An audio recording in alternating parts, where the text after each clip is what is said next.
माननीय सिंधिया जी, क्या आपकी कथनी और करनी में अंतर है? उनसे बोल दिया जाता है कि अतिथि शिक्षकों के आवेदन नहीं लिए जाएंगे। क्या यहाँ जो अधिकारी बैठे क्या उनकी हर वर्ष परीक्षा होती है? तो हम हर वर्ष अपने योग्यता का परीक्षण क्यों दें? नमस्कार, राष्ट्रीय हिंदी मेल देख रहे हैं आप और मैं हूं आपके साथ प्रेरणा। मध्य प्रदेश में जिस तरह की समस्याओं को लेकर शिक्षक परेशान हैं, अतिथि शिक्षक आज राजधानी भोपाल संचालनालय पहुंचे हैं और आज यहाँ इनसे बात करेंगे कि इनकी क्या ऐसी समस्याएं, क्यों ये भीड़ लगाकर यहाँ पर आए हैं और क्या इस तरह की कई समस्याओं को लगातार प्रदर्शन तो काफी हुए, लेकिन क्या ऐसी कौन सी चीज है जिससे के कारण आज प्रदर्शन करना पड़ रहा है और समस्या को लेकर इतने शिक्षक यहाँ पर आए हैं। सबसे पहले समस्त अतिथि शिक्षकों की ओर से राष्ट्रीय हिंदी मेल चैनल और आपको धन्यवाद देता हूं कि आपने अतिथि शिक्षकों की आवाज को उठाया। हमारी सबसे बड़ी समस्या है, पिछले 18 सालों से अतिथि शिक्षकों को रीज्वाइनिंग दी जाती है।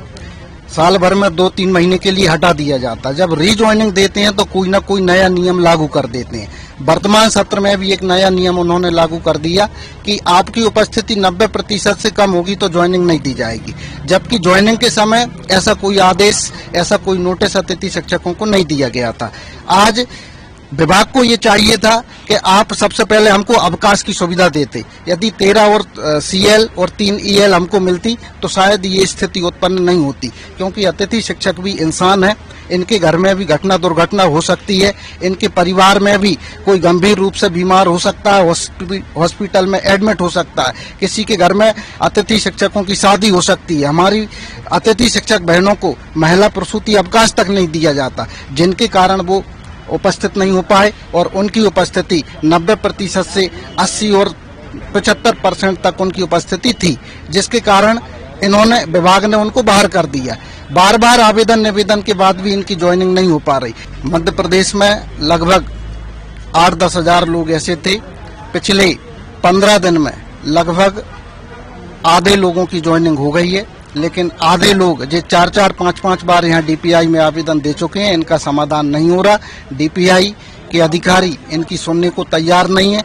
आवक जावक में आवेदन देने जाते हैं तो इनसे बोल दिया जाता है कि अतिथि शिक्षकों के आवेदन नहीं लिए जाएंगे।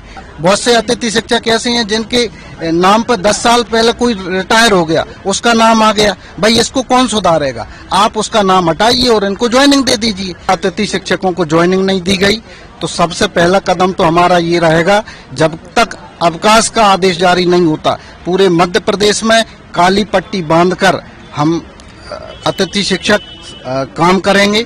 और दूसरा, दतिया उपचुनाव में हम सरकार की गलत नीतियों का विरोध करेंगे, इनकी विसंगतियों को, इनकी गलत नीतियों को जन जन को बताएंगे। देखिए, हम लोग हैं शिक्षक, हमें बच्चों को भी देखना है। अब रोज रोज तो क्योंकि दूर दूर से लोग आते हैं, 4 महीने से बाहर पड़े हुए हैं, सबका इतना पैसा भी नहीं है कि रोज किराया लगा के यहाँ पहुंचे। फिर हम जिलों में विरोध करना शुरू करेंगे, साथ में न्यायालय का शरण लेंगे, क्योंकि ये तो सुनने वाले नहीं है, ये बस नियम लागू करना जानते हैं। उसमें अगर टेक्निकल फॉल्ट है ना तो ये आपकी जिम्मेदारी है। पैसे कट रहे हैं वो आप जानो, हम नहीं जानते। इसी प्रकार कई ऐसे स्कूलें हैं जहाँ नेटवर्क नहीं है। अब जब नेटवर्क ही नहीं है तो व्यक्ति अटेंडेंस कैसे लगाएगा? अगर ये हमारी बात को नहीं सुनेंगे तो फिर हम न्यायालय शरण लेंगे। पिछले वर्ष पूरे साल हमने अटेंडेंस लगाई, नियमित शिक्षकों ने बिल्कुल अटेंडेंस नहीं लगाई, उनका पूरा पेमेंट हुआ बकायदे, सब कुछ उनका हुआ। पूरी गर्मी में आप हर वर्ष हमारी योग्यता का परीक्षण करवाओ, स्कोर कार्ड बनाओ हर वर्ष। क्या यहाँ जो अधिकारी बैठे क्या उनकी हर वर्ष परीक्षा होती है? तो हम हर वर्ष अपनी योग्यता का परीक्षण क्यों दें? अधिकारियों के पास जाओ, पूछिए इनसे कि जाते हैं बात करने, पहले तो कोई मिलता नहीं, वही भेजते हैं आवक जावक में, वहां भी मना करते नहीं तुम्हारा कुछ नहीं होगा, भागो यहाँ से। खेल शिक्षकों की जो भर्ती होनी थी अतिथि शिक्षक की, वो 10 तारीख से होनी थी, लेकिन आज सर 13 से 14 तारीख हो गई है, अभी तक सर पद नहीं खुल पा रहे हैं। हमने पिछले सत्र कार्य किया है और जब आदेश आया था कि पिछले सत्र वाले 10 तारीख से उनकी पोस्ट खुलने लग जाएगी, लेकिन आज दिनांक तक कोई पोस्ट नहीं खुली है और यहाँ पर कोई भी सही जवाब देने को तैयार नहीं है। और जो school game federation of India जो गेम करवाती है उसका कैलेंडर आ चुका है, बच्चे कैसे खेलेंगे, बच्चे कैसे आगे जाएंगे अगर वहां पर खेल शिक्षक नहीं होगा तो मेरा निवेदन ये है कि जल्द से जल्द कार्रवाई करके 1 या 2 दिन में खेल शिक्षक की अतिथि शिक्षक के रूप में नियुक्ति की जाए। खेल शिक्षक डॉक्टर मोहन यादव जी मध्य प्रदेश के मुख्यमंत्री बने, मुख्यमंत्री बनते ही अतिथि शिक्षकों को भूल गए। मेरे जिले टीकमगढ़ में आदरणीय सिंधिया जी ने स्पष्ट बोला था मुझे गोद में बैठा कर कि आप लोगों की पूरी बात मैं बोलूंगा, आप अकेले मत समझना, सड़क पर मैं उतरूंगा। आप विमान के रास्ते दिल्ली में कैबिनेट में पहुंच गए, हम लोग सड़क पर पड़े रह गए। माननीय सिंधिया जी, क्या आपकी कथनी और करनी में अंतर है और नहीं है तो हम लोगों का भविष्य सुरक्षित करवाएं। माननीय सिंधिया जी से मेरी मांग है, महापंचायत की शिवराज जी की घोषणाएं आज तक पूरी नहीं हुई, तात्कालिक समस्याएं हमारे पदाधिकारियों ने बता दी, लेकिन मूल समस्या है और मूल समस्या के समाधान के लिए क्या शिवराज जी की बात पर अति शिक्षक भरोसा नहीं करते? क्या सिंधिया जी की बात पर भरोसा नहीं करते?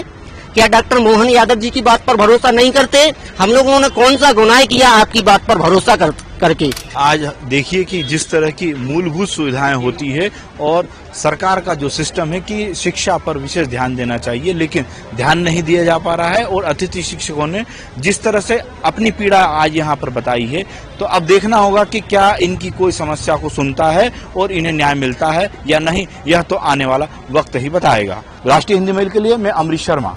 ऐसी ही और खबरों के लिए बने रहे राष्ट्रीय हिंदी मेल के साथ। इस कार्यक्रम के प्रायोजक थे स्टेट बैंक ऑफ इंडिया, महर्षि महेश योगी विश्वविद्यालय नोएडा, चिरायु अस्पताल एवं मेडिकल कॉलेज भोपाल।